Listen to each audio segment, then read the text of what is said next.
MRA দেওয়ার পরও symptomatic থাকে তাহলে এসি ইনহিবিটর এবং এআরবি রিপ্লেস করে দিতে হবে। এটা 2017 সাল পর্যন্ত র্যাব ব্যবহার করছে।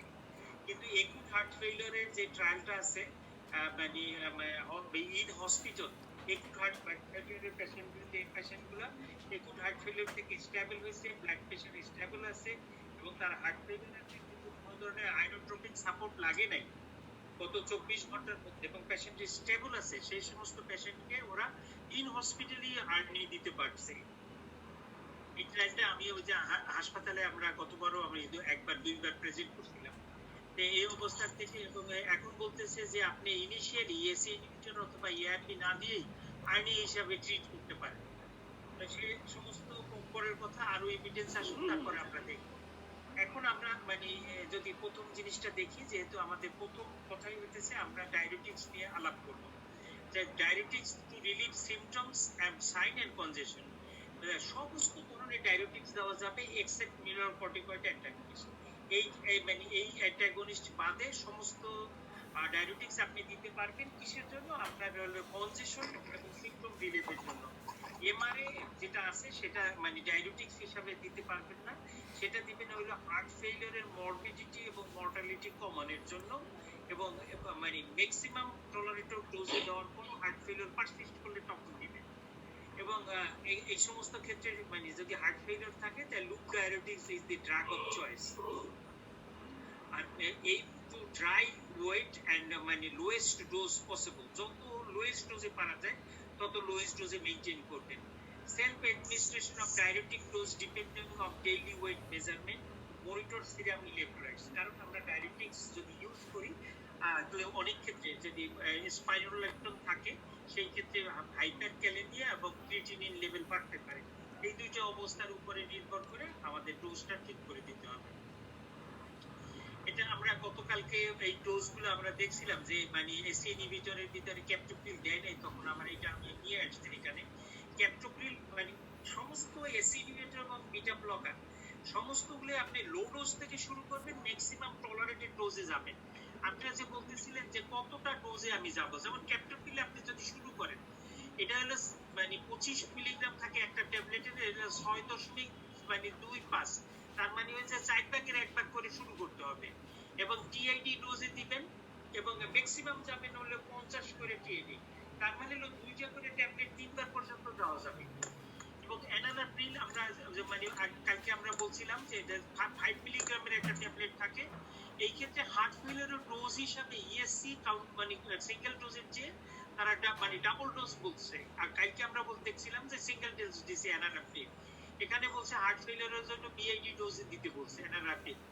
এবং ওই যে লিসিনোপ্রিল এটা অনস ডেইলি ডোজ আছে, রেমিপ্রিল অনস ডেইলি ডোজ আছে, টেন্ডারাপ্রিল আমাদের দেশে নাই, অতএব পারবো। তাহলে আমরা ক্যাপটোপ্রিল দিয়ে ইউজ করতে পারবো এবং রেমিপ্রিল লিসিনোপ্রিল দেওয়া যাবে। রেমিপ্রিল লিসিনোপ্রিল সিঙ্গেল ডোজ এবং যদি 5 মিলিগ্রামের খুব লো ডোজ দিয়ে শুরু করতে হবে 2.5 এবং রেমিপ্রিলের মানে 0.5 মানে 2.5 পাওয়া যায় কোনো কোনো ক্ষেত্রে। আপনি যদি মনে করেন যে প্রেশার কম আছে সেই ক্ষেত্রে আপনি লো ডোজ দিয়ে শুরু করবেন এবং আস্তে আস্তে করে আপনি ডোজ বাড়াবেন। 3 থেকে 4 সপ্তাহ পরে মানে ডিপেন্ডিং অন দি প্রেশার এবং ইলেকট্রোলাইটস ক্রিয়েটিনিন এগুলো দেখে আপনি ডোজ আস্তে আস্তে ইনক্রিজ করবেন। বিটা ব্লকারের যে বিসোপ্রোলাল মানে স্ট্রেংথ হলো 2.5 এর অর্ধেক দিয়ে শুরু করবেন এবং মানে 10 পর্যন্ত যাওয়া যায়। বিসোপ্রোলাল মানে 10 পাওয়ারে পাওয়া যায়, অথবা হাইয়েস্ট ডোজও 10 পেয়ে। কার্বিডোলাল এটা হলো 6.25 মিলিগ্রামে পাওয়া যায়, এর অর্ধেক ডোজ দিয়ে শুরু করবেন। আমেরিকায় পাওয়া যায় মানে 3.12 মিলিগ্রাম এটা পাওয়া যায়। হার্ট ফেইলিওরে খুব লো ডোজ দিয়ে শুরু করবেন। মেটাপ্রোলাল সাকসিনেট আমরা যেটা দেই সেটা কিন্তু মেটাপ্রোলাল ট্রাটেট, আপনার দিতে হবে সাকসিনেট। সাকসিনেট শুধু একটা আপনি স্ট্রেংথই পাওয়া যায়, সেটা হলো বেটালগ এক্সা, বেটালগ এক্সেল। বেটালগ এক্সেল যেটা আছে সেটা মেটাপ্রোলাল সাকসিনেট আছে এবং সেটা ওই ডোজ কমায়া সাধারণত 25 থাকে বা 50 থাকে, সেটা কম ডোজ দিয়ে দিতে হবে। এটা প্রোলাল সাকসিনেট কিন্তু once daily dose, bisoprolol once daily dose, carvedilol BD. আর নেবিউলাল এখন আসলে নেবিউলাল ইউজ করে না, অনেকবার চেষ্টা করছিল নেবিউলাল। সিনিয়র যে ট্রায়ালটা আছে সিনিয়র ট্রায়ালটা দিয়ে নেবিউলালের চেষ্টা হয়েছিল, তার এফিকেসি মানে কম্পারেবল, যে not superior two, but it is মানে ইনফিরিয়র টু মেটোপ্রোলোল আর কার্বিপ্রোলোল। আর এআরবির ভিতরে মানে ভালসার্টান একমাত্র এআরবি যে হার্ট ফেলিওরের মানে তার মানে করতে পারছে, এফিকেসি শো করতে পারছে। রোসার্টেন পটাশিয়াম দিয়ে দেখা গেছে অনেক ক্ষেত্রেই মানে হার্ট ফেলিওর কন্ট্রোল হয় না, এবং হার্ট ফেলিওর প্লাসেবো লাইক ইফেক্ট আসে হার্ট ফেলিওরের জন্য। ক্যাডিসার্টান আছে, আমাদের দেশে ক্যাডিসার্টান নাই, সেজন্য বাদ। অতএব দিতে গেলে ভালসার্টান, কিন্তু ভালসার্টান তো আমাদের দেশে নাই। যে ভালসার্টান আছে সেটা হলো মানে দিলে আপনার ক্যান্সার হবে। আর এমআরএ অ্যান্টাগনিস্ট আছে ইপনিডিরন এবং স্পাইরোল্যাক্টোন, দুইটারই ডোজ হলো হাইয়েস্ট ডোজ হলো 50 মিলিগ্রাম এবং লোয়েস্ট ডোজ হলো মানে 25, এবং এরকম ডোজ দিয়ে শুরু করতে পারেন, 12.5 দিয়ে শুরু করতে পারেন। এখন সাকোপিট্রল এবং ভালসার্টেন এটা মানে 49-51 মানে এটা 50 মিলিগ্রাম, এখান থেকে শুরু করবেন, এবং এটা 97.12 এটা হলো 200 মিলিগ্রাম। এইভাবে যায়। ইভাপ্রিডিন 5 মিলিগ্রাম বিআইডি এবং প্রয়োজন হলে 7.5 মিলিগ্রাম বিআইডি দিতে পারবেন। এই ডোজগুলো মানে একটু খেয়াল করে রাখলেই চলবে। আর আমরা তো এটা ওই যে কালকে আমরা লুপ ডায়াবেটিক্স এর কথা দেখছিলাম, সেখানে আমরা বলছি যে মানে 5 এমপুল মানে ইন 6 আওয়ার্স এর কথা বলছিলাম। আজকে এই জন্য ডোজটা আমি ওখান থেকে নিয়ে এসেছি, ইএসসি থেকে ডোজটা আমি নিয়ে এসেছি। এখানে আপনি ইনিশিয়ালি 20 মিলিগ্রাম থেকে 40 মিলিগ্রাম পর্যন্ত আপনি স্টেট দিতে পারবেন, মানে 40 মিলিগ্রাম 2 এমপুল, প্রয়োজনে আপনি 4 এমপুল পর্যন্ত দিতে পারবেন, এবং 240 মিলিগ্রাম ডেইলি আপনি দিতে পারবেন। 240 মিলিগ্রামে হলো 12 এমপুল, 12 এমপুল 240 গ্রাম আপনি দিতে পারবেন। তার মানে হইতেছে 24 ঘন্টায় যদি আপনি এটা দিয়ে ভাগ দেন, তাহলে আপনার ভাগে পড়তেছে 10 মিলিগ্রাম। হ্যাঁ, 240 10 মিলিগ্রাম পার আওয়ারে আপনি দিতে পারবেন। আজকের হিসাবে আমরা যেটা করছিলাম যে আমরা যদি 120 মিলিগ্রাম দেই 6 ঘন্টায়, তাহলে আমরা মানে দিতে পারবো হলো প্রথম দিকে 20 মিলিগ্রাম করে পার আওয়ারে দিতে পারবো। খেয়াল করছিলেন আপনার ফার্স্ট আওয়ারে 100 মিলিগ্রাম দেওয়া ছিল। কালকে সিলেক্টেড খেয়াল আছে আপনাদের 100 মিলিগ্রাম পার 6 আওয়ারে। হ্যাঁ মনে আছে, হ্যাঁ পার 6 আওয়ারে দেওয়া ছিল। ওইটারে যদি আমরা এক পারাই দিয়ে ধরি, যদি 120 ধরি 6 ঘন্টায়, তাহলে প্রতি ঘন্টার জন্য পরে হলো 20 মিলিগ্রাম। তাহলে প্রথম দিকে আপনি মানে হাইয়েস্ট মিলিগ্রাম পর্যন্ত আপনি যেতে পারেন। অন অ্যান এভারেজ আপনার 10 মিলিগ্রাম পার আওয়ার পর্যন্ত আপনার যেতে পারেন 24 আওয়ার্সে। প্রয়োজনে যদি মানে হেমোডাইনামিক শাটডাউন, রেনাল শাটডাউন এবং ক্রিয়েটিনিন যদি ভালো থাকে, তাহলে ডোজ ক্রুসোমাইডের বাড়ানো যায়, এটা সেফ ড্রাগ। মানে বুমেটানাইট এবং টর্সিডামাইড, এটা মানে আমরা রিসেন্টলি টর্সিডামাইড নিয়ে আমরা সেমিনার করছিলাম, স্কোয়ারে টর্সাডিস ছিল, সেই ক্ষেত্রে আমরা দেখছিলাম এটা ক্রুসোমাইডের কম্পারেবল মানে কাজ করে, এবং এটাও আপনি দিতে পারবেন। থায়াজাইড ডায়াবেটিক্স যখন মানে আমরা মাল্টিপল মানে নেফ্রনের বিভিন্ন জায়গায় ব্লক করতে চাই, তখন থায়াজাইড টাইপ অফ ডায়াবেটিক্স আমরা যোগ করতে পারি। এবং এই যে ইন্ডাপামাইড এখানে আছে, আর পটাশিয়াম স্পাইরিং ডায়াবেটিকের ভিতরে দুটো আছে, স্পাইরোল্যাক্টোন এবং ইপনিডিন, এবং এই দুইটাই ছিল একটা শিপ ট্রায়াল। আর তাহলে মানে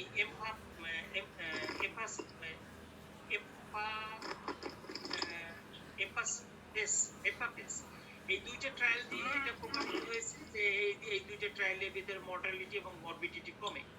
এটা এসি ইনহিবিটর এবং এআরবি যদি থাকে, সেক্ষেত্রে প্রশাস্তি দিবেন, 12 মানে 0.5 থেকে শুরু করবেন, যেহেতু 25 মিলিগ্রামে আছে, এবং এটা মানে এসি ইনহিবিটরের সাথে যদি দেন, তাহলে 50 মিলিগ্রাম পর্যন্ত আপনি যোগ করে উঠাইতে পারবেন। স্যার একটা কোশ্চেন ছিল স্যার। যে বলেন স্যার, এখানে লেসিক্স এর যে ডোজটা স্যার ম্যাক্সিমাম 240 বলছি ইউজুয়াল ডোজ ডেইলি, কিন্তু স্যার ওই যে হার্ট থেকে তো sir 600 milligram maximum daily dose লেখা আছে স্যার। দেওয়া যেতে পারে, অ্যাকর্ডিং টু ক্লিনিক্যাল রেসপন্স আপনি অনেক বেশি ডোজ পর্যন্ত যাওয়া যাবে। 600 মিলিগ্রাম লেখা আছে স্যার। হ্যাঁ, হার্ট ফেলিওরের জন্য তারা এখানে ইএসসি থেকে এটা রিকমেন্ড করছে তাদের জন্য, কিসের জন্য। এর বেশি যদি লাগে আপনি দিতে পারবেন।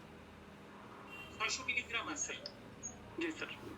600 মিলিগ্রামটা মানে এর ডাবল প্রায়, তার মানে হচ্ছে এখানে 250 আছে, মানে 10 মিলিগ্রাম আছে, প্রায় 25 মিলিগ্রাম আছে।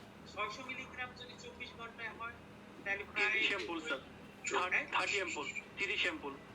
হ্যাঁ 30 এর 30 হলে মানে 24 মানে 20 এর উপরে 25 করে মানে পার আওয়ারে।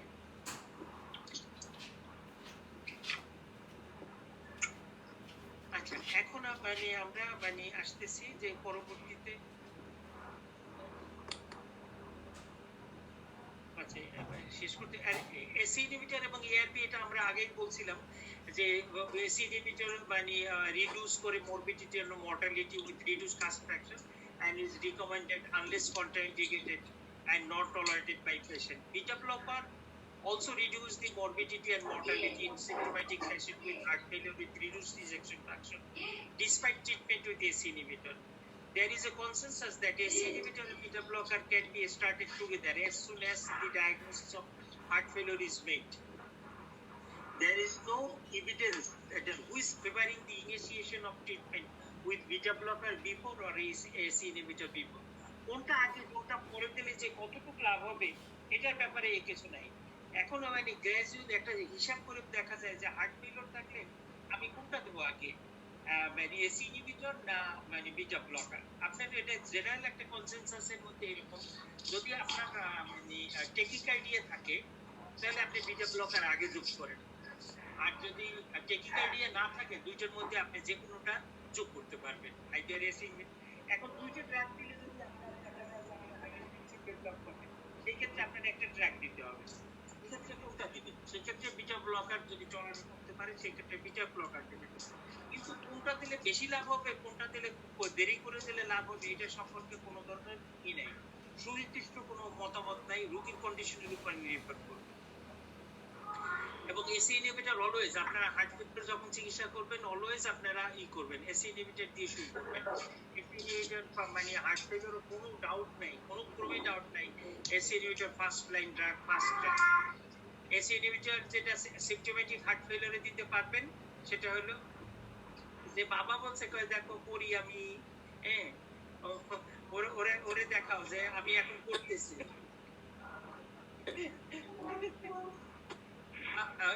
গল্প আমার এখন মনে পড়তেছে আমার বড় মেয়েটার, হ্যাঁ মানে যখন আমি পড়ি কয় যে আপু তোমাদের এখনো পড়তে হয়, তোমাদের কি মিস আছে? আমি বলছি হ্যাঁ আমাদের মিস আছে, আমাদের মিস আরো বেশি বকাঝকা দেয় আমাদের। আসতেছিল আজকে সকালবেলা প্রশান্তরে টেলিফোন করছিলাম যে বঙ্গবন্ধু, প্রশান্তর মেয়ে ধরছে টেলিফোন ধরে বলতেছে বাবা তোমার স্যার। হ্যাঁ স্যার আমি তো এখনো বুঝতেছি ও কিভাবে বুঝলো, স্যার আমি আমাদের কিভাবে বুঝলাম সে কিছু বলে না। হ্যাঁ ও এখন আমাকে হ্যাঁ বলেন স্যার, ও বলছে যে বাবা তোমার স্যার ফোন করছে। আমি তো আসলে বুঝতে পারি না আসলে কি ও কিভাবে বুঝলো আমার স্যার।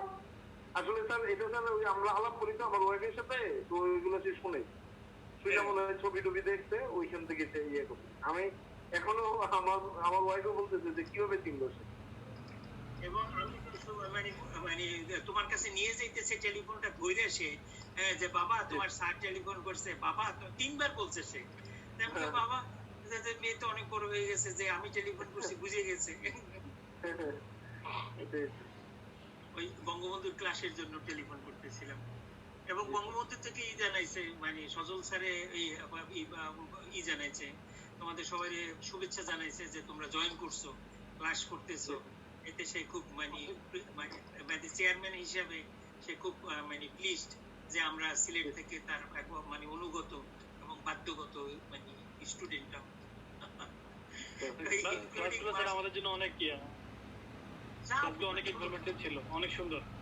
এই সুযোগ স্যার অনেক বড় সুযোগ স্যার আমাদের জন্য। শোনো একটা কথা, খালি মুখে মাসি পড়লে আসে কোত্থেকে? আর সেখানে তো অনেক অনেক টিচার তো তারা তো সবসময় মানে এক্সপোর্ট সবসময় থাকি এবং দেশের থেকে ওই যে মানে এই কোর্সের সিরিজটা ওটা ওই ব্রাইটন মানে হসপিটাল মানে ব্রাইটন মানে গ্রুপ থেকে তারা সাপ্লাই করে দেওয়া। এরকম আমাদের যেমন এসএসসি আহার গাইডলাইন থেকে স্লাইড সেট নামানো, ওইরকম তারটা ওইরকম নামানো। আচ্ছা দেখেন ACE inhibitor improve the symptoms and prevent worsening of heart failure, increase survival and symptoms improves in weeks or months. ACE inhibitor দেওয়ার সাথে সাথে হয় না, এটা মানে অ্যাটলিস্ট এক মাস 28 দিনের মতো সময় লাগে। এবং contraindicated when the creatinine potassium level is more than 5.5, উপরে গেলে কন্ট্রাইন্ডিকেটেড, 5 এর উপরে গেলে আপনি কষান থাকবেন। এবং ক্রিয়েটিনিন 2.5 to 3 মিলিগ্রাম পার্সেন্ট। কিন্তু সিস্টোলিক ব্লাড প্রেশার একটা কন্টিনিউস আছে, সেটা 68, ওইটা আমরা টাইপে বলছিলাম 85 এর নিচে। এখানে ওই যে ইএসসি তে 60 করে দিয়েছে, 96 যে আগের থেকেই বলা, আপনি 85 পর্যন্ত আপনি করতে পারবেন। সিভিয়ার এএসএ দিতে পারবেন না, bilateral renal artery stenosis, history of angioneuria, আর হলো প্রেগন্যান্সিতে দিবেন না, এটা যদিও এখানে লেখা নাই, সেটার জন্য দিবেন না। আচ্ছা, এএসএ কেন দিবেন না? সিভিয়ার এএসএ হার্ট ফেলিওর না থাকে তাহলে এটা দিবেন না। এটা দিবেন না কেন বলতে পারেন? এএসএ এটা একটা ভ্যাসোডাইলেটর, গ্রেডিয়েন্ট আরো বাড়বে, এই জন্য দিতে পারবেন না। আচ্ছা, যদি ক্রিয়েটিনিন মানে এসি ইনহিবিটর দেওয়ার পরে ক্রিয়েটিনিন 50% বা তার উপরে উঠে যায়, তাহলে আপনি এসি ইনহিবিটর ডোজ অর্ধেক করবেন। Start with low dose and increase every 2 weeks and check the renal function after dose titration. Once maintained, dose is reduced, once maintained, the dose is reached, maintenance dose is reached, they check the renal function 136 and next 6 months early. কারণ একটা AC inhibitor দিলে আপনার creatinine মানে বাড়তে পারে, এটা খেয়াল রাখতে হবে। অনেকে বলে যে মানে দুর্বল লাগে, দরকার নেই, কিন্তু যদি না ক্রিটিক্যাল না থাকলে না, এই ডোজগুলো এখানে লিখে দেওয়া আছে, এগুলো আগেও দেখবেন। ERB কখন দিবেন? Those who cannot tolerate ASC inhibitor use both in symptomatic and asymptomatic heart failure.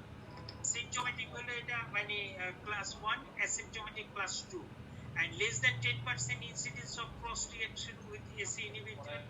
ASC inhibitor and ARB combined suggested the benefit of halberd charm but not on target and show renal disease. ASC inhibitor R ARB দিলে যে heart failure ভালো হয় না তা না, ASC inhibitor এবং ARB দিলে heart failure, blood pressure ভালো কমে, বরঞ্চ বেশি কমে।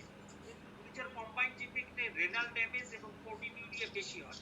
সেই জন্য দুইটার ইউজ 2013 সালের পর থেকে আর করা হয় না। 2013 সালের আগে আপনাদের শিখাইতাম আমরা যে এসি ইনহিবিটর ARB কখন ইউজ করবেন? যখন symptom persist despite optimum medical management with ACE inhibitor and beta blocker and diuretic. Number 2, when proteinuria persists more than 1 gram per day, then you will have to adjust both ACE inhibitor and ARB. এটা 2013 সালের পর থেকে বন্ধ হয়ে গেছে। 2013 সালে যে এগুলো আসছে রেজাল্ট, এই যে কিডনি খারাপ হয়ে যায়, ড্যামেজ হয়ে যায়, সেই জন্য এটা বন্ধ। এই যে ভালসার্টেন মানে যে ডোজ দিবেন 40 মিলিগ্রাম বিআইডি থেকে মানে হার্ট ফেলিওরে আপনি 60 মিলিগ্রাম বিআইডি দিতে পারবেন। এটা এই হার্ট ফেলিওরের ডোজের জন্য এইভাবে করা আছে, যদিও সিঙ্গেল ডোজও দেওয়া যাবে। কতগুলো ট্রায়াল, এত ট্রায়ালগুলোর আপনার নাম মনে নাই যে এসি ইনহিবিটর ARB দিয়ে কতগুলো ট্রায়াল হয়েছে। উপরের সবগুলো ট্রায়াল হলো আপনার হলো এসি ইনহিবিটর দিয়ে, সবগুলো এসি ইনহিবিটর দিয়ে মানে প্রায় 30 থেকে 35%, সরি 15 থেকে 30% মতো আপনার কি কমে, মর্টালিটি কমে। এবং লো ডোজ এবং হাই ডোজ দিয়ে তারপর দেখছে। কিন্তু এই যে নিচের যেগুলো দেখছেন সেগুলো হলো আপনার মানে ডুয়েল মানে এনজিওটেনসিন, সরি এসি ইনহিবিটর এবং ARB মানে দুই হাতে দেওয়া। একদিকে এসি ইনহিবিটর দিছে আর একদিকে ARB দিয়ে তারা মানে ট্রায়াল দিছে, এবং আরেকটা আর্মে এসি ইনহিবিটর ARB যোগ করে দিছে। এই নিচের যে তিনটা আছে যে ওয়ান টার্গেট, হেলবেট, ভেলিয়েন্ট এবং মানে চার অ্যাডেড, এই চারটা ট্রায়ালের ভিতরে মানে পপুলার ট্রায়াল হলো ওয়ান টার্গেট, হেলবেট এবং ভেলিয়েন্ট। এই চারটা ট্রায়ালের মধ্যে থেকে, এই তিনটা ট্রায়ালের মধ্যে থেকে ওয়ান টার্গেট দিয়ে তারা মানে সিঙ্গেল ডোজে মানে ভালসার্টেন ইউজ করার পাইছে, আর হেলবেট দিয়ে তারা মানে ভালসার্টেন ইউজ করার পারমিশন পাইছে যে হার্ট ফেলিওর রোগীকে এমআই পরে এইটা দেওয়া যাবে।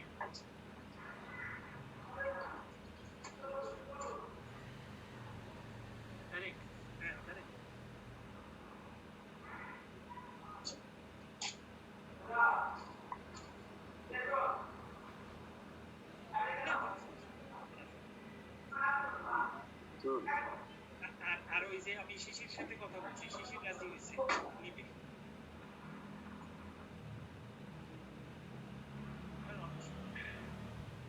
আর হলো ওই যে শিশির স্যার সাথে যোগাযোগ করে আমি বলছি যে তার একটু বুঝে আবার অন্যভাবে বলছি যে মানে কার্ডিওলজির থেকে তো আমি ক্লাসগুলো নিতেছি, আপনারা ওটা মেডিসিনের জন্য বুঝতেছে। তো তাহলে ওরা আবার সে বলতেছে এখানে আন্ডার গ্রাজুয়েট পোস্ট গ্রাজুয়েট থাকবে কিনা। তাই তুমি তো বললো যে আপনি আন্ডার গ্রাজুয়েট দিয়ে পড়ে প্রশান্ত আপনারা যখন পড়াবেন ওরা তো মানে তো বললো যে শুধু আন্ডার গ্রাজুয়েট যাবা তারা বলছে সি এন্ড এআরবি দুইটা এসি ইনহিবিটর আর এআরবি একসাথে দিব না, দিলে কি সমস্যাটা হবে ক্লিনিক্যাল জানি বলছিলাম স্যার। দিলে কি মানে কিডনি ফাংশন ডিটেরিয়েট করবে, কিডনি ফাংশন ডিটেরিয়েট করবে, প্রোফাউন্ড মানে ক্রিয়েটিনিন বাড়বে, হাইপোটেনশন এন্ড হাইপারক্যালেমিয়া। হ্যাঁ হাইপারক্যালেমিয়া হবে। Thank you sir. হ্যাঁ বিটা ব্লকারে যেটা আছে, বিটা ব্লকারে अगेन যদি আমরা সিম্পটোমেটিক এবং অ্যাসিম্পটোমেটিক ইউজ করতে পারি, রুল অ্যাসিম্পটোমেটিক যে বিটা ব্লকার ইউজ করবেন সেই ক্ষেত্রে তার ক্লাস মানে ইন্ডিকেশন কোন লেভেলে কোনটায় থাকবে, 3 না 2 তে? Asymptomatic sir. অ্যাসিম্পটোমেটিক হার্ট ফেইলিওরে আপনি বিটা ব্লকার দিবেন, লেভেল অফ ইন্ডিকেশন কত, ক্লাস অফ ইন্ডিকেশন কত? ক্লাস 3। ক্লাস 3 মানে কি? মানে স্যার এটা কন্ট্রাইন্ডিকেটেড। তাহলে কি অ্যাসিম্পটোমেটিক হার্ট ফেইলিওরে বিটা ব্লকার দেওয়া যাবে না? 2 হবে স্যার, 2 হবে স্যার। মানে লক্ষ্য করে পড়েন সেটা দেখার জন্য, ঘুমাই যান কিনা, কারণ ভিডিও বুঝতেছি না, ঘুমাই যান কিনা। আমি অ্যাসিম্পটোমেটিক হার্ট ফেইলিওর শুনি নাই স্যার, শুধু অ্যাসিম্পটোমেটিক পেশেন্ট। গুড, আপনি যদি অ্যাসিম্পটোমেটিক পেশেন্ট শুনে থাকেন তাহলে আপনার উত্তর ঠিক আছে, সেখানে ক্লাস স্যার আমি অ্যাসিম্পটোমেটিক চিন্তা করেই বলছি স্যার, আমি অ্যাসিম্পটোমেটিক হার্ট ফেইলিওরটা শুনি নাই স্যার। ঠিক আছে, গুড। সবাই হাসছে, তার সবার একটু ঘুম টুম গেল আর কি মাঝে মাঝে আর কি।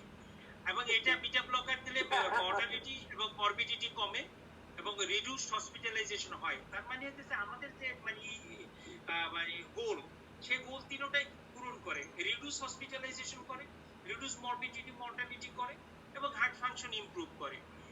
There may be temporary deterioration of symptoms, improvement of symptoms may be slow over 3 to 6 months. কাজে ভয় পাওয়ার কিছু নাই, ওষুধ খাওয়ার পরই ভালো হবে না, কিছুদিন অপেক্ষা করতে হতে পারে, 3 থেকে 6 মাস পর্যন্ত। মানে start slow and go slow every 2 to 4 weeks up titration to maximum endeavor based on the tolerated dose. Always try to start beta blocker before hospital discharge. And then CB's trial 3 showed beta blocker versus ACE inhibitor first and the comparable. Is a CB's trial মানে দেখাইছিল যে beta blocker first versus ACE inhibitor first, এই দুইটা করে দেখছে যে কোনো উপকার হয় নাই।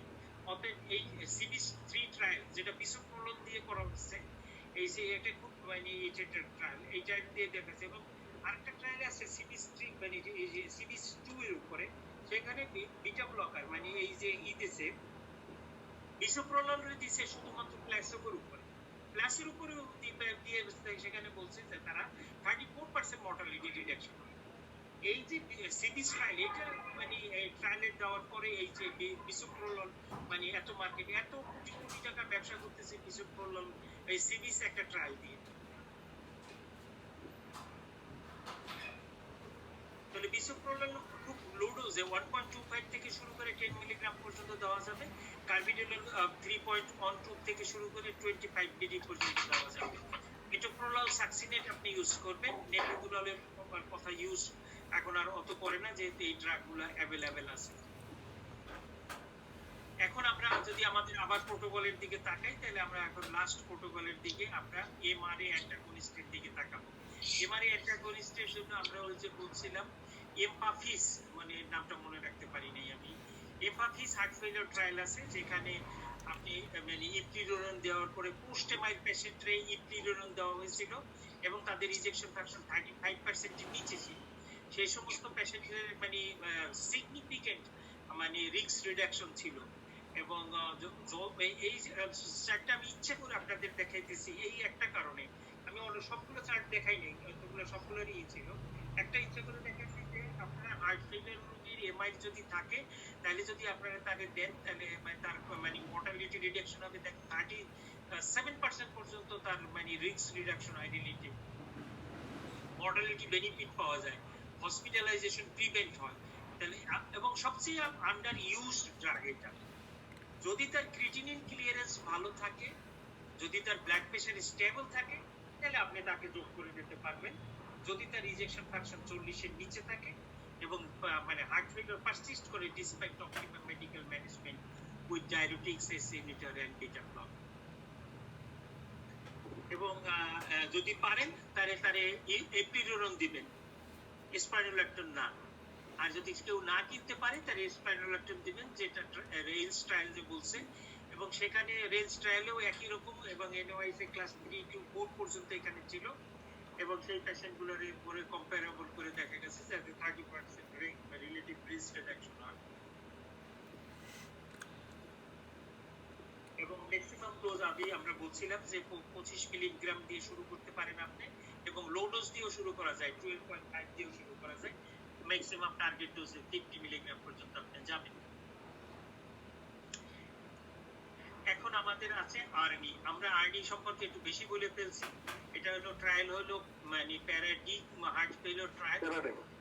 হ্যাঁ, প্যারাডিগ হার্ট ফেলিওর ট্রায়াল। এটা হলো 2016 সালেই এই ট্রায়ালটা পাবলিশড হয়েছে।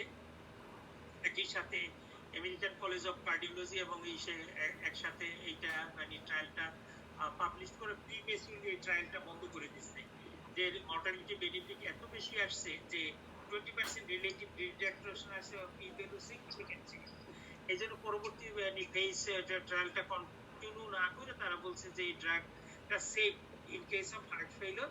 যে সমস্ত পেশেন্ট এসি ইনহিবিটর অথবা এআরবি, বিটা ব্লকার, ডায়াবেটিক্স খাওয়ার পরেও ইমপ্রুভ করতেছে না সিমটম, সেই সমস্ত পেশেন্টগুলোকে যদি এসি ইনহিবিটর এবং এআরবি বাদ দিয়ে যদি এই সোকোবিট্রল এবং বালসারটানের কম্বিনেশন দেওয়া যায়, তাহলে সেই ক্ষেত্রে তার মর্টালিটি বেনিফিট আছে, সিমটম ইমপ্রুভমেন্ট আছে এবং হসপিটাল রিডাকশন কম আছে। এইটার হিসাব করেই তারা এই ট্রায়ালটা দিয়ে দিয়েছে। হার্ট ফেলিওরের এই ট্রায়ালটা আমার খুব ভালো করে মনে থাকে, কারণ আমি এই সময় এই ট্রায়ালটা যেদিন ওরা পাবলিশ করে সেই সময় আমি এই যে ইটালিতে ছিলাম।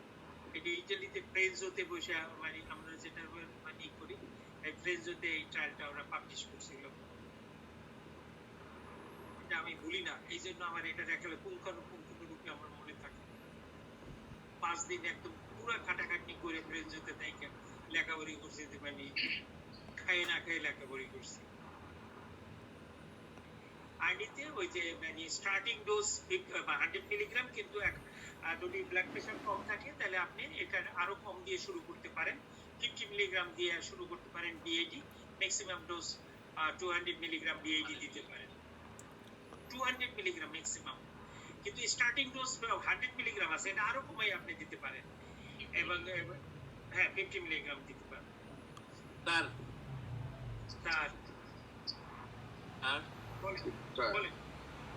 স্টার্টিং ডোজ থেকে টার্গেট ডোজ দিয়ে যাইতে কতদিন আমরা টাইম নিতে পারি স্যার?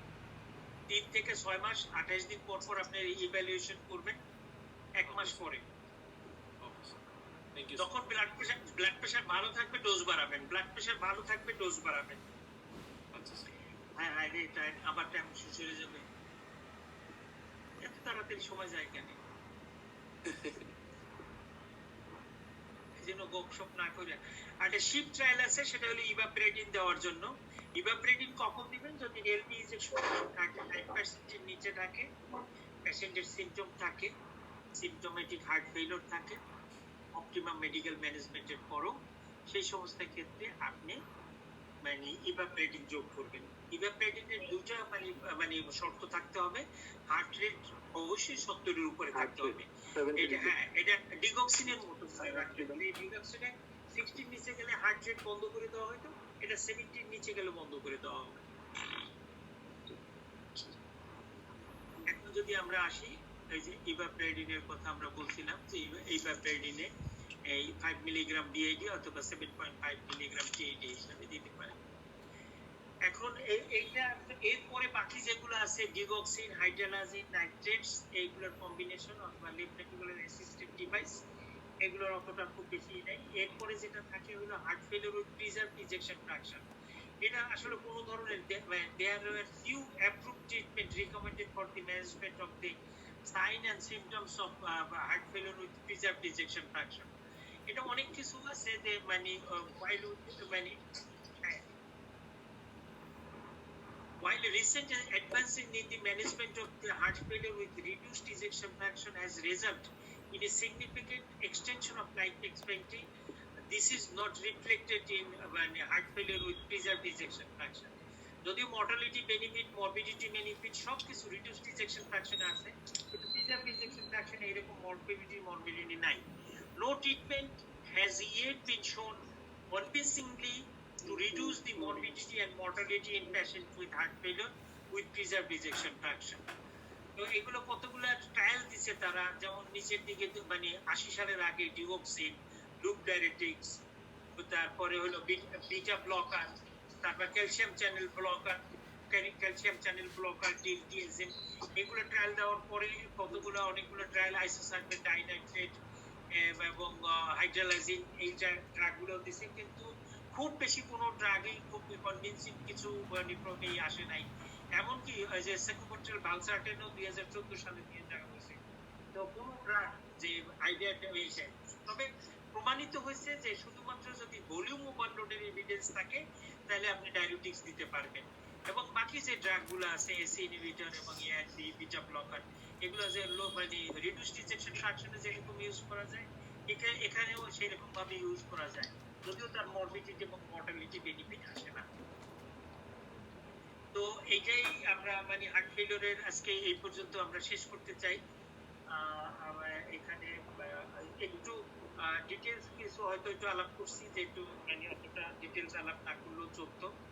তারপর হলো অনেকদিন পরে মানে একটু আমাদের রিক্যাপিচুলেট হওয়ার দরকার, একটু মনে রাখা দরকার। এইটা আপনাদের কোনো প্রশ্ন আছে কিনা? আচ্ছা, যদি প্রশ্ন না থাকে, 2 নম্বর কথা হচ্ছে ক্লাসের ব্যাপারে। আমরা পিজি এবং মানে এনআইসিবিটি ক্লাস 2টা করার পরে আমার ক্লাসটা আমি রিশিডিউল করব। আর এর মধ্যে যদি আপনাদের কোনো স্যাররা যদি তারা জুমের ক্লাস নিতে চায়, তারা তাদের সাথে আলাপ সাপেক্ষে তারা নিতে চাইলে তাদের সাথে যোগ দিতে পারবে। আর যদি না নিতে চায় তাহলে ওই যে 2টা ক্লাস আছে ওই 2টা ক্লাস করতে পারলে মানে আমরা মনে হয় যে এই আমাদের এইগুলো কভার করতে পারবো।